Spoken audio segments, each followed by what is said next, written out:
ভিক্ষুক রাস্তা দিয়া যায় আর জমিদারের পুত্র বধূও যায়। একজন সামনের থেকে আসতেছে, একজন সামনের দিকে যাইতেছে। দুইজনের ক্রসিং এর সময় ভিক্ষুকের গায়ের কাদা জমিদারের পুত্রবধূর গায়ে লেগে গেছে। সে দুনিয়া আন্দার করে ফেলছে, স্বামীকে টাইকা নিয়ে আসছে, বলছে ভিক্ষুক আমার কাপড় নষ্ট করে দিছে। সে শুধু ভিক্ষুক ছিল না, বৃদ্ধ ছিল।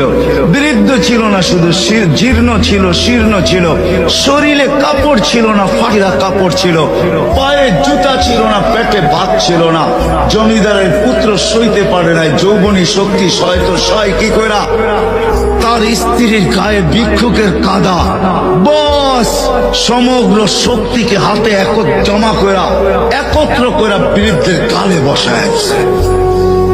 বৃদ্ধ কিচ্ছু বলে নাই, শুধু উপরের দিকে তাকায় 2-3টা শব্দ উচ্চারণ করছেন। শব্দগুলা হলো ইয়া মাল্লা